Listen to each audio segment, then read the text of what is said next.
Hello everyone, welcome to another video of forensic law. और आज हम पढ़ने वाले हैं कि अगर मान लो हैंगिंग हो गई, किसी आदमी को क्या है फांसी पे लटका दिया गया है, हैंगिंग हो गई या फिर बर्निंग हो गई। ठीक है, इन केसेस में हम कैसे साइंस जो हैं उनसे हमें पता लगेगा कि भाई उसका सुसाइड किया है उसने, उसका एक्सीडेंट हुआ है या उसका होमिसाइड हुआ है। ठीक है, तो सबसे पहले सुसाइडल हैंगिंग और होमिसाइडल हैंगिंग में हम डिफरेंस समझते हैं। सुसाइडल हैंगिंग यूजुअली टीनेज करते हैं, होमिसाइडल हैंगिंग किसी ने लटकाया तो उसकी कोई एज नहीं है। सुसाइडल में एक ही नोट यूजुअली होता है, होमिसाइडल में गुस्से में आदमी करेगा तो मल्टीपल नोट्स होते हैं। सुसाइडल में कोई और इंजरीज नहीं होती क्योंकि मैं खुद लटक रही हूँ।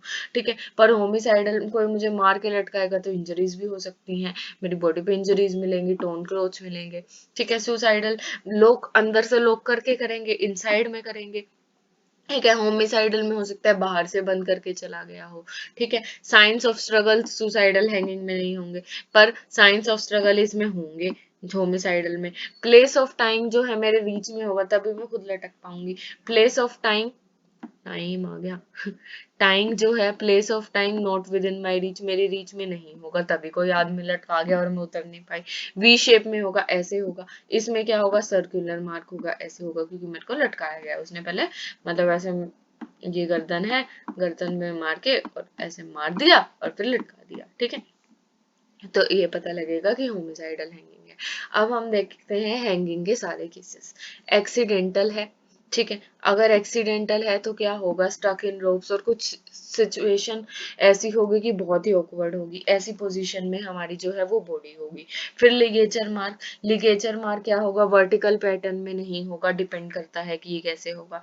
फिर सीन इंडिकेटर, ठीक है, सीन देख के हमें क्या पता लगेगा कि सीन में हमें पता ही नहीं लग रहा, कंफ्यूज सीन है, कोई इंजरी नहीं है, कोई सुसाइड नोट नहीं है, तो सराउंडिंग्स में भी कुछ खास नहीं मिलेगा। ये होगा एक्सीडेंटल की बहुत ही अजीब सी पोजीशन में पड़ी है, पैटर्न भी, लिगेचर मार्क भी अजीब से पैटर्न में, और सीन पे भी कुछ ऐसा खास नहीं है।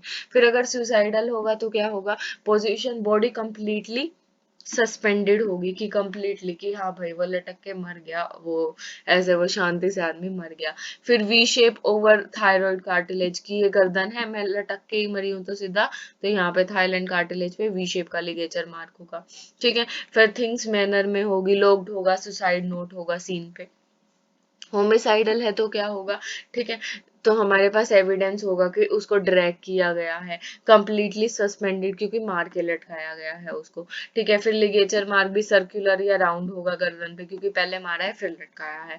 ठीक है, फिर सीन में क्या मिलेगा, साइन ऑफ स्ट्रगल मिलेंगे कि कोशिश करी थी बच के निकलने की, डिफेंसिव वूंड, बचाने के लिए उसको चोट भी लग गई। थिंग्स फैली हुई होंगी क्योंकि मार पिटाई हुई होगी तो चीजें भी फैली होंगी, तो ये होगा हमारा सीन इंडिकेटर। वैसे ही बर्निंग के केस में क्या होगा, बर्निंग के केस में बॉडी की पोजीशन कैसी होगी, बर्निंग के केस में जो सीन है वो कैसा होगा, इसमें होगा कि भाई एक्सेलरेंट जो है, अगर मैंने सुसाइड करा है, ठीक है, तो जिस चीज से जलाया वो मेरे पास ही पड़ा होगा, तभी पास पड़ा था तभी मैंने जला लिया।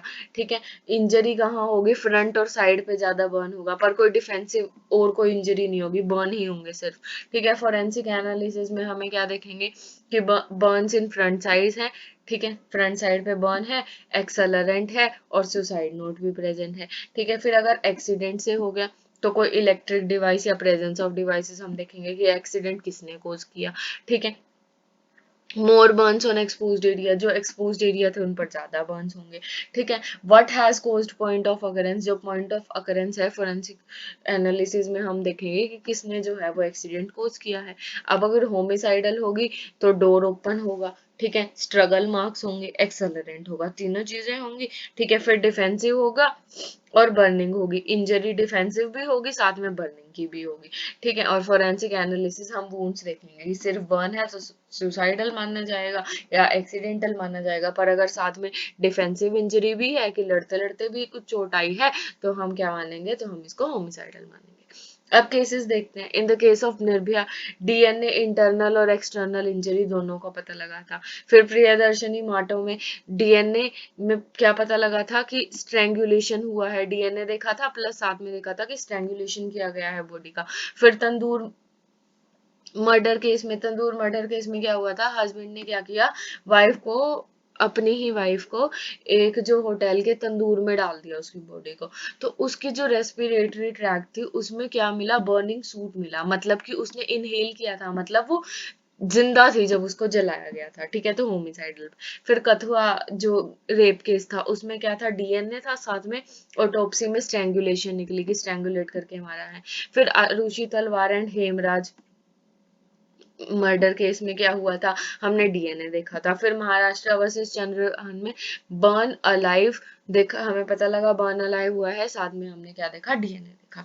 ठीक है, तो ये हमारे, ये जो वीडियो है इसको हम साइंस के साथ जो है उसको लिंक करके पढ़ने वाले हैं। साइंस की वीडियो मैं ऑलरेडी बना चुकी है साइंस ऑफ डेथ से रिलेटेड। तो ये थी हमारी आज की वीडियो। ऐसी ही और वीडियोस के लिए बने रहिए, चैनल को लाइक कीजिए, सब्सक्राइब कीजिए। Thank you.